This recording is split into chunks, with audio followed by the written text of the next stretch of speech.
Bonjour à tous les amis, bienvenue dans les royaumes de K. Alors aujourd'hui, petite vidéo pour vous présenter une de mes armées fétiches de mon dieu du chaos préféré. Donc voilà, petite présentation d'armée comme vous avez l'habitude d'en voir sur la chaîne.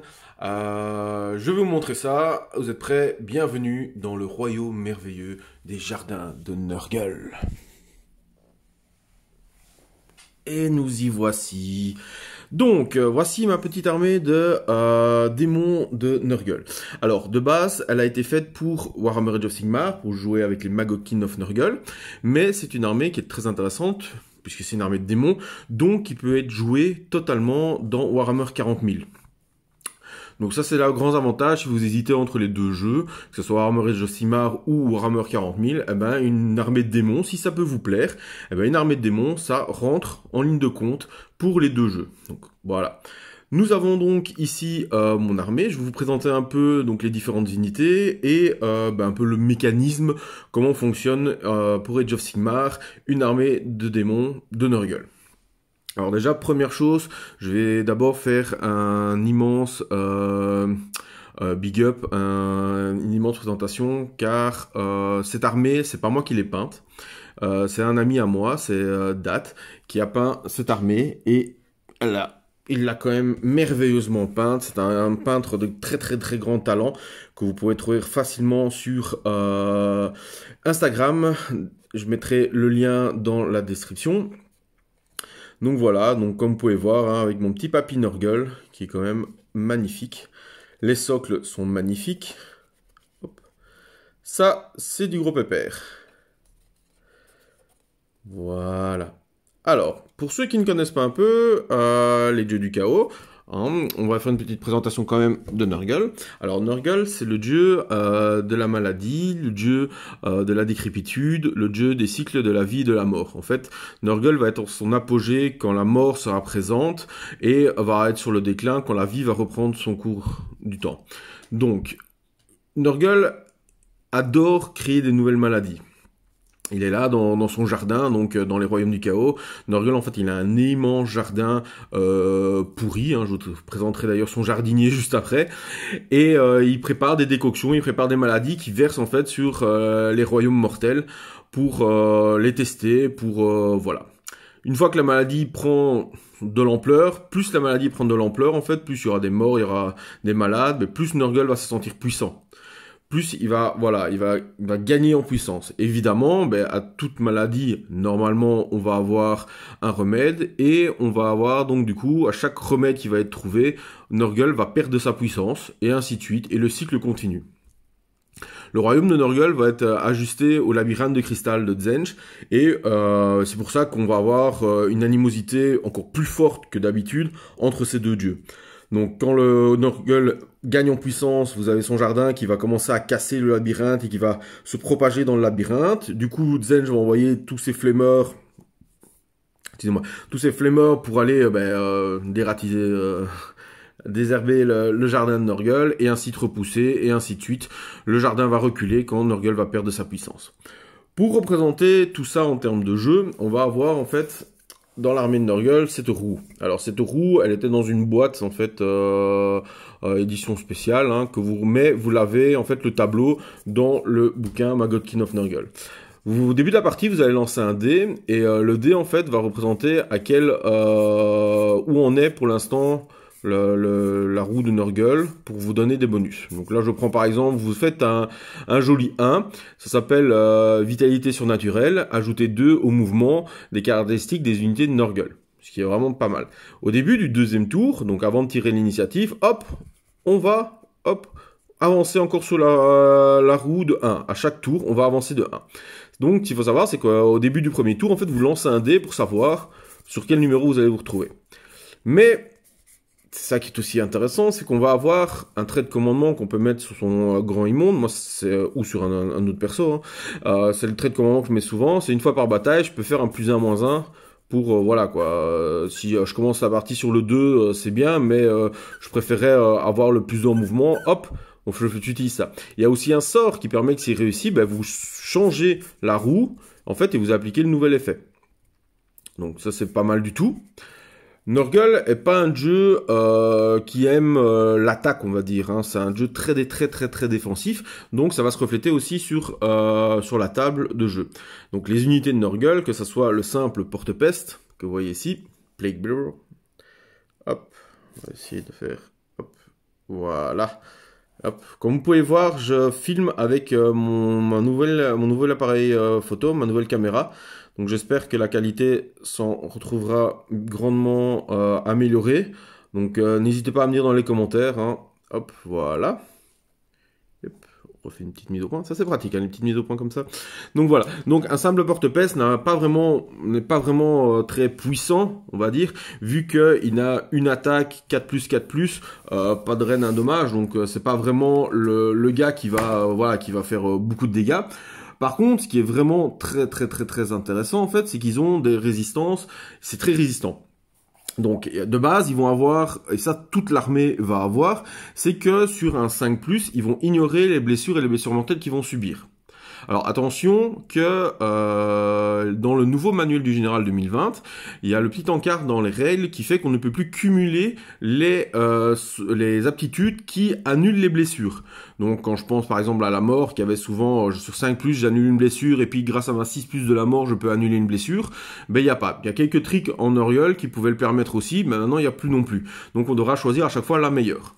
Donc déjà de base, ils en ont une qui fait qu'ils annulent toute blessure ou blessure mortelle sur un 5+. C'est vraiment très chouette. Ils ont un nuage de mouches qui les accompagne. En fait, ils ont -1 pour être touchés au tir. Voilà, tout simplement. Mais si l'unité comprend 20 figurines, c'est -2 pour être touché au tir et -1 pour être touché au corps à corps. Ce qui en fait vraiment des unités quand même assez résistantes. Hein. Vous pouvez... vous les mettez au corps à corps, ils ont quand même donc une attaque 4+, 3+, excusez-moi je me suis trompé, pas de reine, un dommage. Ils ont leur sauvegarde à 5+, donc ils ont une bravoure de 10, c'est des démons.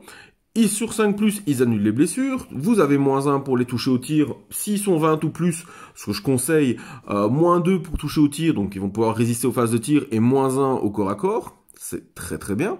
Et alors, ce qu'il faut savoir, et ça c'est un peu la règle spéciale de tous les démons de Nurgle, c'est s'ils ont un héros dans les 7 pouces ou moins de leur unité, ben, ils vont chaque fois avoir un bonus. Et là, par exemple, les Plague Bearers, donc ils ont un bonus assez défensif, puisqu'ils permettent de relancer les 1, tant qu'il y a au moins un héros à 7 pas 2. Ce qui fait que, ben, de base, ils ont bouclier mystique sur eux si un héros est près d'eux. Et croyez-moi, vous aurez toujours des héros près de vos unités de démons de Nurgle. À savoir aussi que les bannières, ça c'est un peu dans toutes les armées démons, mais les bannières, si vous faites votre test de bravoure et que vous faites un 1, vous, au lieu d'enlever des pertes, donc même si par exemple voilà, j'ai une unité de 20, j'ai eu 10 morts, je lance mon test de bravoure, je fais un 1, donc normalement 10 plus 1 ça fait 11, et bravoure 10, ben, j'en ai un qui se barre. Ben non, ici en fait on ne se barre pas et on récupère un des 6 figurines. Donc hop, on en récupère de nouveau.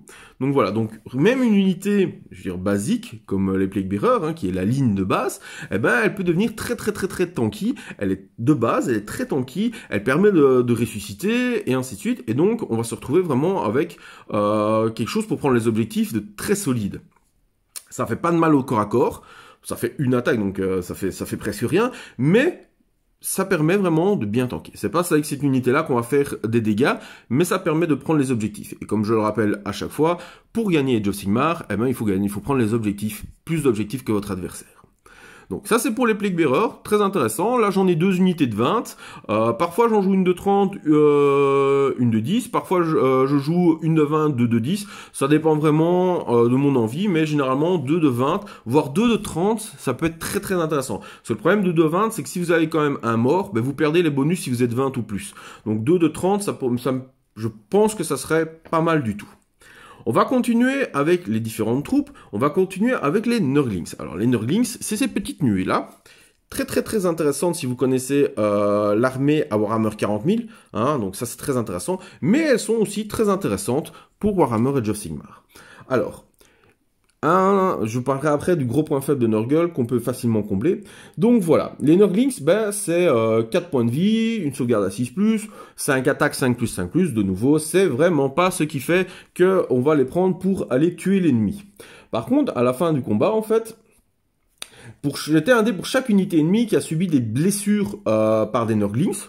Donc même si vous en faites très peu, mais vous avez quand même beaucoup d'attaques. Hein. Là par exemple j'ai 6 nuées, ce qui peut quand même faire 30 attaques. Et ben sur 2+, hop, on rajoute une petite blessure mortelle. C'est toujours intéressant. Et nuée sans fin. De nouveau, on va retrouver la mécanique de Nurgle d'essayer d'engluer l'ennemi pour marquer des points pendant que lui se dépatouille avec vos unités intuables. À la fin de la phase de déroute, soignez toutes les blessures qui ont été allouées à cette unité. C'est-à-dire que si on perd une nuée et 2 points de vie sur la deuxième, eh ben, hop, on guérit la nuée qui est blessée. Donc, il faut que votre adversaire tue les nuées pour pouvoir être sûr qu'elles ne se guérissent pas. Donc, voilà, si faire quelques blessures, ça ne change rien, il faut vraiment qu'à chaque fois, il tue. Alors, on n'est pas obligé non plus de les placer sur le champ de bataille. Donc, en fait, on peut faire, à la fin de la première phase de mouvement, on peut les mettre en frappe n'importe où sur la table, à 9 pas d'un ennemi. La seule différence, en fait, c'est qu'il faut qu'elles soient à couvert. Donc, il faut qu'elles soient dans un couvert, qu'on les place n'importe où sur la table à plus de 9 pas, mais ça montre, en fait, que les Nurglings, ces petits démons farceurs, en fait, ils se cachent partout, ils envahissent tout, et donc, effectivement, ça peut embêter les armées ennemies pour pouvoir les bouger, parce que si nuée, ça prend de la place, ça peut bloquer les mouvements, et puis ça englue, même si elle meurt, c'est pas grave. Tant qu'elle meurt, elles ralentissent un tour ou deux les unités adverses, c'est tranquille. De nouveau, démon bravoure 10. On va passer après aux drones. Alors les drones, hop, ils sont ici. Hop, yep, petite mise au point. Comme ça, vous voyez à chaque fois les figurines. Je remercie encore Date pour la peinture de l'armée, elle est tout bonnement magnifique. Voilà. C'est joli, hein, une grosse mouche comme ça, avec un porte-peste dessus. Donc, la cavalerie des porte-pestes. Alors, donc, outre le fait que ça vole, très intéressant, on va avoir... Voilà, le porte-peste au-dessus ne va pas spécialement faire beaucoup d'attaques. C'est normal, ça reste un porte-peste, c'est le même que ceux que vous voyez là, hein. Donc ça ne bouge pas. À côté de ça, on va avoir les attaques de la bestiole. Donc les attaques de la bestiole, c'est quand même très intéressant, surtout que elle en fait beaucoup, puisque elle a sa trompe qui va frapper, elle a ses pattes qui vont frapper, elle a son dard qui va frapper. Donc voilà, ça fait quand même pas mal. De nouveau, le porticone fait que si vous faites un test de bravoure, et que vous faites un 1, bon là c'est pas un DC, évidemment ce serait trop fort, mais c'est pas un DC mouche qui va revenir, mais c'est un drone, pouf, qui revient, nickel. Le sonneur de cloche fait que ah oui, ça c'est très intéressant. Ça, en fait, les unités adverses vont relancer leur 1 sur leur test de déroute qu'ils ont fait, à 6 pas. Donc ça c'est très intéressant, et encore plus si vous affrontez d'autres démons, parce que vous avez déjà du mal à tuer avec votre armée, mais si en plus votre adversaire fait un 1 et remet des démons, ben ça va pas du tout. Donc là, hop, petit avantage aussi, vous faites relancer les 1. Là où c'est intéressant, c'est que, de nouveau, un peu comme toute l'armée, comme je vous ai dit à tantôt, ben, sur un 5+, ça annule les blessures, donc ça va être inhérent à toute l'armée, mais de nouveau, eux, ils ont aussi une règle spéciale quand ils ont un héros tout près. Et donc, eux, leur règle spéciale, c'est que tant qu'ils ont un héros tout près, ils ont plus une attaque à toutes les armes de l'unité. Donc, c'est-à-dire qu'aussi bien l'arme du Plague Bearer, mais surtout, vous rajoutez des armes de dard, vous rajoutez des armes de pattes, vous rajoutez des armes de la trompe, et du coup, ben, ça va faire beaucoup d'attaques. Là, vous prenez un exemple, une unité de 6 comme ça, qui est près d'un héros. Ça fait 13 attaques, parce qu'il y a un champion, 13 attaques de porte-peste. Ça va faire 24 attaques de trompe. Ça va faire 18 attaques de pattes. Et ça va faire 12 attaques de dard. Donc, au final, on se retrouve quand même avec une unité très tanky, 5 points de vie chacun, donc 5 plus de sauvegarde, 5 plus pour annuler les blessures, mouvement 8, ça a le vol, et ça fait quand même pas mal d'attaques, et ça fait des attaques de tir aussi. Et il est bien précisé que pour le plus 1 en attaque, c'est sur les armes de l'unité. Donc, c'est pas spécifié que ce soit les armes de mêlée ou que ce soit les armes de tir. Et donc là, on va se retrouver avec quand même des tirs. Alors, ça fait pas très mal, hein, c'est 4 plus 3 plus 1 dégât, pas de rent. Mais range 14, ça peut faire 12 tirs. bah mine de rien, ça fait quand même des dégâts. Moi qui suis l'habitude de jouer avec mes gobelins qui font quand même pas mal de tirs à 5+, et arriver à faire des blessures, des petits PV par-ci par-là qui me servent bien après, eh ben voilà, on se retrouve quand même avec une unité qui peut tirer sur des petites unités qui pourraient vous embêter dans vos mouvements, ou ainsi de suite. Donc, un Griffoon qui passe par là, très intéressant. On va passer à la dernière unité, avant de passer au personnage. La dernière unité, et là c'est ma préférée, c'est mes préférés, hein. J'en suis totalement fan, c'est les bêtes de Nurgle. Alors ça, c'est pour eux que j'ai voulu faire l'armée, surtout avec les nouvelles figurines que je trouve magnifiques. Avant, elles étaient en métal incollable, vraiment horrible. Là, on a des grosses chenilles qui sont vraiment géniales. Alors déjà, eux, leur histoire, leur fluff, est vraiment trop cool. En fait, donc ce qu'il faut savoir, c'est que Nurgle, on l'appelle le grand-père Nurgle parce que il aime en fait tous ses fidèles. Pour lui, c'est des cadeaux de leur donner des maladies, donc il les aime, il leur donne plein de cadeaux, voilà. Les bêtes de Nurgle, en fait, elles ont reçu beaucoup de cadeaux, et en fait, ce sont des énormes limaces qui gambadent à la recherche en fait pour jouer avec les gens de façon amicale. Elle a envie de leur faire des câlins et tout ça, et évidemment elle leur saute dessus pour faire des câlins, pour jouer avec eux. Le problème c'est que quand tu fais 300 kilos, 400 kilos et que tu fais 3 mètres et que t'es une grosse limace baveuse remplie d'acide et toutes les maladies qui existent, eh ben quand tu tombes sur quelqu'un ça lui fait pas du bien, et du coup elle est triste, et du coup elle recherche un autre ami avec qui jouer, et ainsi de suite, et elle gambade et elle saute d'unité en unité pour tout le monde, détruire tout le monde dans la joie et la bonne humeur. C'est ça Nurgle. Donc, ces bestioles, de nouveau, elle va faire, sur 5+, on a lu les blessures, génial. Alors, jetez un dé pour chaque unité ennemie à 3 pas qui effectue un mouvement de repli. Donc, si on veut se replier alors qu'on est au corps à corps avec eux, sur un 4+, l'unité subit des 3 mortels. Bah oui, hein, un petit silon muqueux comme ça, c'est un peu dégueulasse. Elles peuvent courir et charger. Et ça, c'est très intéressant, vous allez voir pourquoi. Et si un démon, un héros est tout près, et vous allez voir que le jardinier Horticulus, que je vais vous présenter après, est souvent tout près. Si un héros est à 7 pas au moins 2, elle rajoute +1 aux dégâts, au damage des armes. Et là, ça devient très intéressant. Parce qu'elles ont des armes qui font D6 attaques, donc 6 D6 attaques, 4+, 3+, mais à dommage 2, ça devient très intéressant. Leur langue fait dommage D3, ça ferait D3+1, c'est vraiment très intéressant. Donc on voit quand même que ça, c'est une unité, généralement, ça prend énormément de place sur le champ de bataille, 7 points de vie par gars, 5+ de sauvegarde, 5+ pour annuler les blessures. Ça peut aller vite sur l'avant de l'armée adverse et du coup bien le bloquer pendant que vos petits porte-pèces, hop, vos petits Nurglings, ils prennent les objectifs, tranquille, vas-y, débrouille-toi avec les 6 mouches, débrouille-toi avec les 6 bêtes. Voilà, et ça reste comme ça. On va passer du coup au jardinier.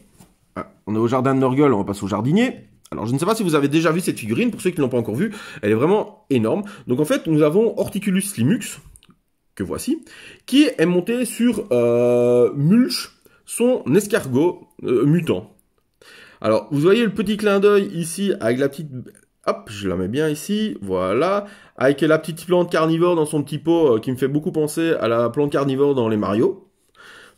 J'aime beaucoup. Cette figurine, elle est démentielle. Le petit Nurglings qui sert à faire avancer Mulch, sinon Mulch va le manger. Donc voilà. Nous avons donc le jardinier en chef du jardin de Nurgle. Et lui, eh ben, il est très résistant, il est très fort. Je vous passe ses caractéristiques parce qu'il fait vraiment mal. Donc il a un peu les mêmes règles que les bêtes avec le sillon, donc toujours 5+ pour annuler toutes les blessures. Là où c'est intéressant, c'est qu'il va booster les bêtes de Nurgle. Donc comme vous voyez, j'aime beaucoup les bêtes de Nurgle, c'est pour ça que j'ai fait cette armée-là. Et en fait, lui va permettre de relancer les jets de charge ratés et les jets de touche ratés de 1, s'il a 7 pas au moins des bêtes. Et du coup, s'il a 7 pas au moins des bêtes, les bêtes vont gagner +1 au damage. Donc vous voyez qu'ils vont souvent aller ensemble. À savoir que tous les héros vont pouvoir soigner de 1 les autres héros. Vous choisissez un héros qui est dans un rayon de 7 pas, hop, vous pouvez le guérir. Évidemment, ça peut fonctionner sur lui aussi. Et voilà. Et une fois par bataille, au début de la phase de héros, vous pouvez faire pousser un arbre. Alors, l'arbre, je vais vous en parler parce que c'est le décor de l'armée de Nurgle. J'en ai un, mais il n'est pas peint. Donc malheureusement je ne vais pas vous le montrer vu que j'ai décidé dès le départ que je ne montrais que les figurines peintes sur mes vidéos. Donc voilà, j'espère que vous ne m'en voulez pas pour ça, mais je vais quand même vous expliquer parce que c'est quand même vraiment quelque chose de très très fort. Alors, l'arbre en fait, donc au début de la partie vous allez pouvoir poser un arbre. Vous allez pouvoir en invoquer avec le système d'invocation de Nurgle et vous allez pouvoir en mettre un gratuit avec ce brave Horticulus.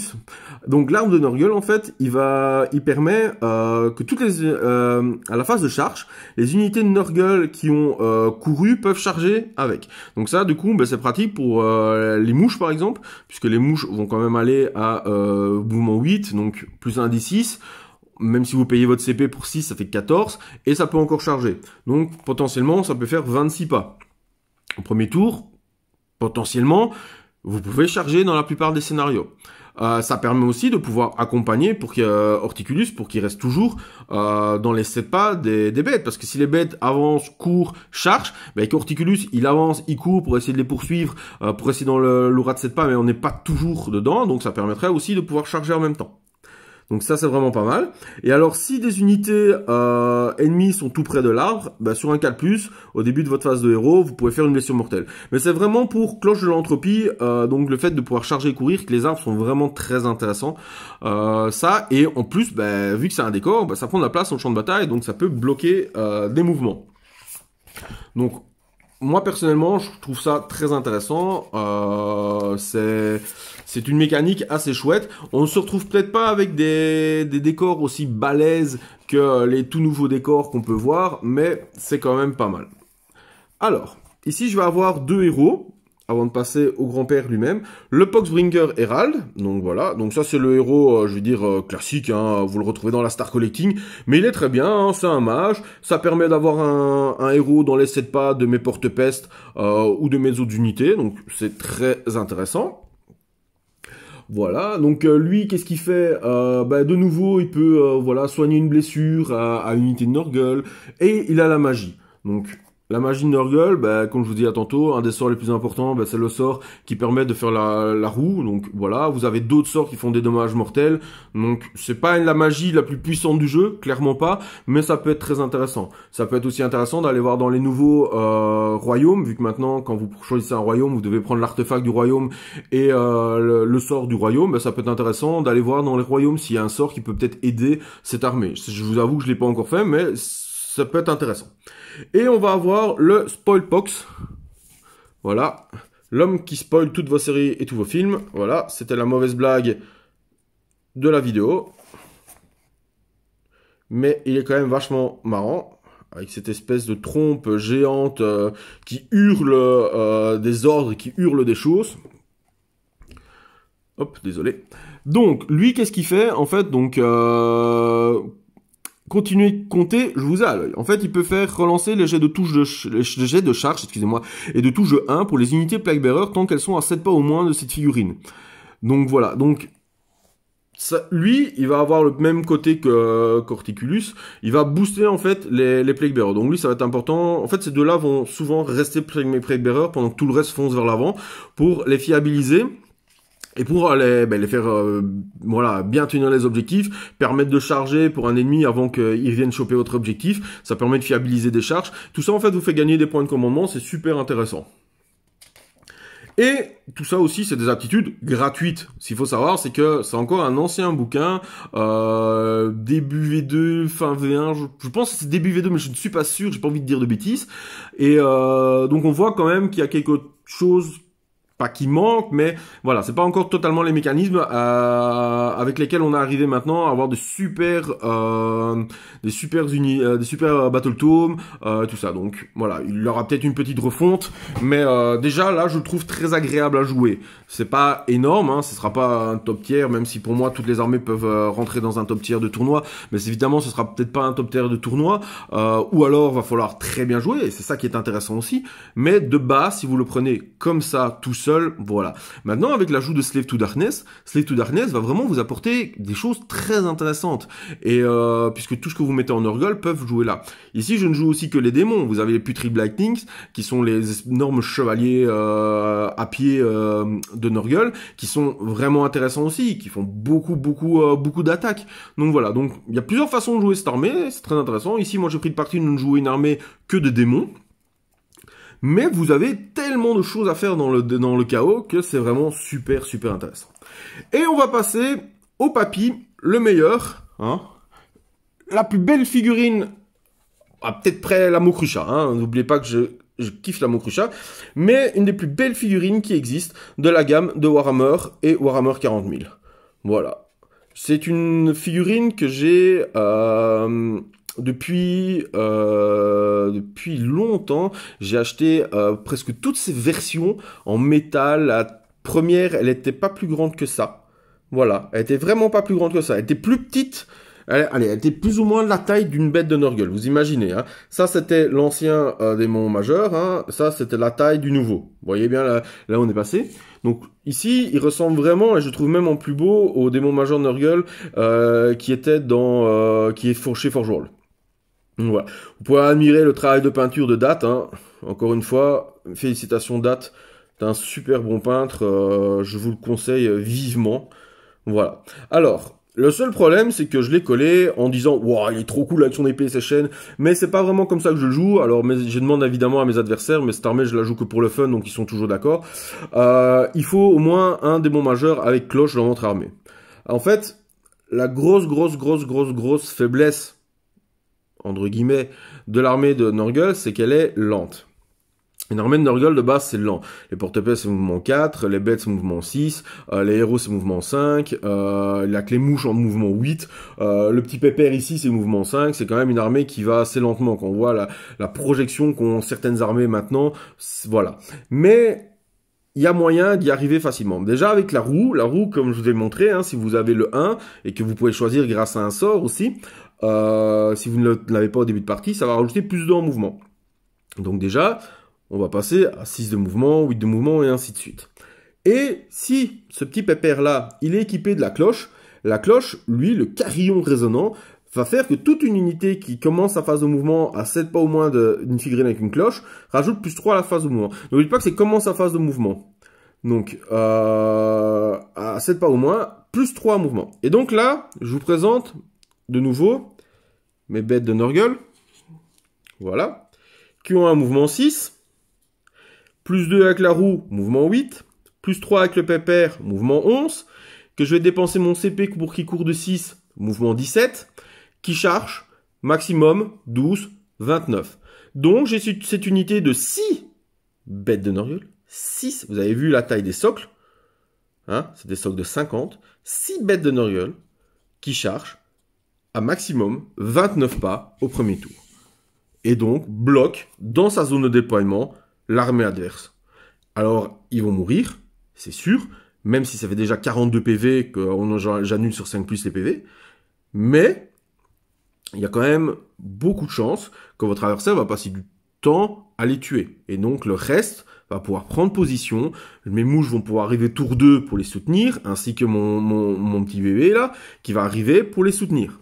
Alors, c'est pas une foudre de guerre en corps à corps, hein, vraiment pas. Mais vraiment pas, ça fait presque rien comme dégâts. Mais voilà, ça a de la magie, hein, ça lance 2 sorts, ça dissipe 2 sorts. Donc, de nouveau, plein de blessures mortelles ou soignées aussi. C'est ça qui est intéressant, c'est que la plupart des sorts dans Nurgle vont faire des blessures mortelles à vos adversaires, mais vont soigner vos alliés. Voilà, alors, et de nouveau, l'aptitude de commandement, et c'est là qu'on voit que l'aptitude de commandement est vraiment intéressante. En plus, donc comme je vous avais dit, les points de commandement vont être très intéressants pour faire courir vos unités.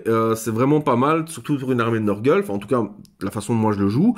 Mais ici, là, son aptitude de commandement est très intéressante aussi parce que vous choisissez une unité démon à 21 pas de lui. Attention que, et c'est pour ça que je dis que c'est un ancien bouquin, c'est pas entièrement dedans, c'est vraiment à 21 pas. Donc à 21 pas, en fait, vous rajoutez plus 1 à la caractéristique d'attaque de toutes les armes de mêlée utilisées par l'unité. Toutes. Donc là, on va se retrouver avec des mouches qui, s'ils sont près d'un héros, ont déjà plus une attaque, donc ça peut leur donner plus d'attaques. Donc je vous ai dit combien ça faisait d'attaques. Eh ben, vous rajoutez à chaque fois 12 au nombre d'attaques. C'est énorme. Vous avez les bêtes qui, du coup, vont aussi faire beaucoup d'attaques. Vous avez même les porte-pèces qui, du coup, ont 2 attaques chacun. Donc, bon, c'est pas des foudres de guerre, ils vont pas faire beaucoup de morts, mais ça rajoute, voilà, ça rajoute des dégâts, ça rajoute des attaques, ça rajoute des possibilités de faire des morts. Donc voilà, on va vraiment se retrouver ici. Je n'ai pas de bataillon pour mon armée. Voilà, il y a des bataillons très très chouettes, hein, mais de base, j'en ai pas mis. Voilà, je vous dis, hein, c'est vraiment une armée vraiment basée sur plus le fun, le fluff et la beauté des figurines plutôt que vraiment l'optimisation à outrance. Là où c'est intéressant, donc voilà, je vais, hop, je repasse un peu pour les sorts. Les sorts intéressants, par exemple, moi j'en ai un que j'aime beaucoup, c'est peste de prédilection, où je choisis une unité ennemie à 14 pas, visible, et je mets, ils ont -1 à la touche, à la blesse et à la sauvegarde d'armure. Et le sort reste jusqu'à que mon lanceur se soit déplacé, choisit de l'arrêter en fait, enfin en tentant de lancer un sort, ou est tué. Mais vous, quand on lancez avec celui qui est déjà au corps à corps, ou qui est juste bien en soutien et tout ça, et que les unités adverses sont bloquées contre des mouches ou contre des bêtes, ben en plus de tout ce qu'on met, ben hop, ils ont -1 pour toucher, -1 pour blesser, et -1 à la sauvegarde d'armure. C'est très très fort. Donc on a le sort aussi qui permet de bouger la roue, qui est très très fort. Ce que je vais mettre généralement comme artefact et don, puisque, enfin c'est les dons au lieu d'artefact sur mon grand anti-monde, parce que ça va être lui mon général. Donc voilà, alors lui je mets le bourdon flétri, qui fait que tous les ennemis à 12 pas de lui relancent leur 6 pour toucher. Donc voilà, on est toujours dans la même optique de l'armée qui va subir le moins de pertes possible. Je mets des -1 pour toucher, pour blesser aux adversaires. J'en ai de base sur mes porte-pèces. Je lui fais relancer ses 6. J'ai des unités qui annulent les sauvegardes sur 5+. J'ai des unités avec beaucoup de points de vie qui vont très vite pour bloquer. Donc vous voyez, hein, c'est vraiment... Je vais pas faire beaucoup de morts avec cette armée. Ouais, j'ai les bêtes et les mouches qui peuvent en faire, mais c'est loin d'égaler toutes les unités mortelles qui existent dans Warhammer Age of Sigmar. Mais c'est voilà, c'est le fait que je bloque mon adversaire, je prends les objectifs, je lui mets des malus, je lui tue des trucs et ainsi de suite. Donc c'est toujours intéressant. Et comme artefact, mais l'artefact, voilà, c'est ce que je disais. Donc non, c'est le don, c'est le trait. Excusez-moi, je m'embrouille. Le trait, ben je lui mets la bénédiction du grand-père Nurgle, hein, parce qu'il faut être béni par grand-père Nurgle, sinon ça ne sert à rien. Hein. On ne joue pas à une armée de démons de Nurgle si on n'est pas béni par le grand-père Nurgle. Et donc du coup, une fois par bataille, au début de ma phase de héros, je peux avancer ou reculer d'une étape le cycle de corruption. À savoir qu'il y a quand même des cycles de corruption qui me permettent, comme, hop, de relancer les 6 par exemple pour blesser fait par les unités ennemies. Vous voyez toujours, hein, hop, on reprend de nouveau les mécaniques. Tu vas me faire le moins de morts possible. On va avoir celui qui guérit tout le monde de 1 point de vie, et les ennemis sur 5+, on leur fait une blessure mortelle. On fait +1 pour blesser à toutes nos unités. Là, c'est quand on a vraiment envie de faire mal. Hop, on tombe sur vigueur, excusez-moi, féconde, qui fait qu'on a +1 pour blesser sur nos attaques faites par le démon de Nurgle. Là où il faut faire attention, c'est dans les matchs miroirs, ou les matchs contre des Slave to Darkness, enfin, tout ce qui a une marque de Nurgle. Je pense par exemple au Skaven du clan pestilien. C'est qu'il est noté unité de Nurgle. Il n'est pas noté que c'est des unités amies de Nurgle. Et donc là, ça a une gros difficulté, parce que du coup, ben, ça a double tranchant. Heureusement, ben voilà, c'est les bienfaits du papy Nurgle. Moi, c'est les bienfaits qui me fait kiffer dans cette armée. Voilà, je vous ai présenté mon armée de Nurgle. C'est mon armée la mieux peinte que j'ai chez moi. Donc vous la verrez sûrement en rapport de bataille. C'est donc voilà, c'est vraiment une armée de cœur, qui est un dieu du chaos que j'aime depuis le début de Warhammer. J'ai toujours trouvé ces figurines vraiment chouettes. Ces possibilités de faire des conversions de fou avec, vous êtes totalement libre avec Nurgle, voilà. Alors, petit rappel, les deux gagnants pour les bons cadeaux, ben, n'hésitez pas à prendre contact avec moi, hein, donc Derek et Orvé. Derek, j'ai vu que tu avais vu mon message, donc voilà, donc on va prendre contact pour que je vous donne vos cadeaux. Vous avez gagné, c'est normal, hein. Les prochains projets qui vont arriver, les prochaines vidéos qui vont arriver, normalement le dimanche 26, j'espère que ça va fonctionner parce que comme c'est mes premiers, je ne sais pas comment ça va fonctionner. Je vais faire mes premiers rapports de bataille, donc je vais filmer mes premiers rapports de bataille. Donc j'ai un ami qui peint super bien, Eric, qui va venir normalement à l'appartement pour jouer sur ma table. J'aurai mon nouveau tapis aussi, ça je suis trop content. Donc voilà, on a le micro. Je vais vous présenter mon micro. Voilà, donc hop, le tout nouveau micro. Je ne l'utilise pas pour cette vidéo-ci pour l'instant parce que voilà, je ne suis pas encore au fait de comment bien l'utiliser. Mais voilà, donc comme quoi la chaîne continue à avancer, continue à s'améliorer. Et voilà, je vous présente le tout nouveau micro.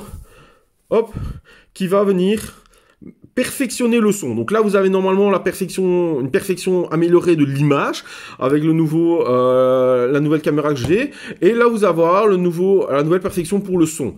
Donc, comme vous pouvez voir, j'essaie d'améliorer. Vous allez avoir le nouveau tapis qui va aussi arriver. Voilà, j'espère que vous aimez ça, j'espère que vous en parlez autour de vous, que c'est important, que ça fasse... On est presque à 150 abonnés, j'ai vraiment envie que la chaîne décolle, j'ai vraiment envie de pousser ça encore plus loin, donc j'ai besoin de vous pour ça. N'hésitez pas donc le pouce bleu en dessous de la vidéo, de vous abonner, de partager mes vidéos. Je remercie vraiment tout le monde, tous ceux qui me soutiennent depuis le début. Donc j'ai Pierre des Inglorious Bastards qui me soutient à fond, c'est vraiment très gentil. Jérémy qui est mon pote, qui est mon conseiller vidéo audio, c'est grâce à lui où j'ai pu avoir tout ça. Un grand merci à Tourop qui de la chaîne Creative Wargame qui me soutient et qui m'a donné des conseils. C'est vraiment très gentil de sa part, vu le succès qu'il a de prendre le temps de m'aider. Voilà, donc les rapports de bataille, comme je disais, excusez-moi, vont bientôt arriver. Donc il y aura, je pense qu'il vient avec ses Iron Joe. On va essayer de faire 2 parties. J'ai normalement, je vais jouer Caradron contre Iron Joe, mais voilà, je vous annonce, mais c'est pas sûr encore, hein. Faut voir en quelle armée il aura pris et si moi quelle armée il a envie d'affronter. J'ai pas non plus envie qu'il affronte des armées qu'il a pas spécialement envie, mais ce sera de toute façon mes armées peintes. Donc Caradron, et alors je vais voir avec lui pour peut-être faire aussi une partie un peu plus petite à 1000 points parce que j'ai fini de peindre 1000 points de luminettes. Donc voilà, ça vous permettrait de voir les luminettes sur le champ de bataille, hein, une petite explication un peu des luminettes. D'ailleurs, je ferai bientôt une vidéo présentation de l'armée de mes luminettes. Je vais aussi bientôt, toujours normalement, parce qu'évidemment il y a plein de choses à mettre en place, voilà, mais normalement ça ce sera pas la semaine prochaine, mais peut-être dans 2 semaines, j'aurai les premiers rapports de bataille sur Warhammer 40 000 version 9. Donc là vous pourrez voir mon Astra à l'œuvre. Enfin, à l'œuvre, entre guillemets, hein, évidemment, mais mon Astra, pour cette nouvelle version de Warhammer 40 000. Voilà, je suis en train de voir un peu, on va pouvoir potasser bientôt les règles, puisque la boîte sera disponible le 25, on va pouvoir bien faire ça. Donc voilà, si vous avez d'autres envies, hein, n'hésitez pas dans les commentaires, si vous avez des envies de vidéos en particulier. Alors, beaucoup m'ont demandé des vidéos de peinture. Les vidéos de peinture, c'est un petit peu difficile de parler en vidéo tout en peignant. Par contre, ce sera pas pour tout de suite, voilà.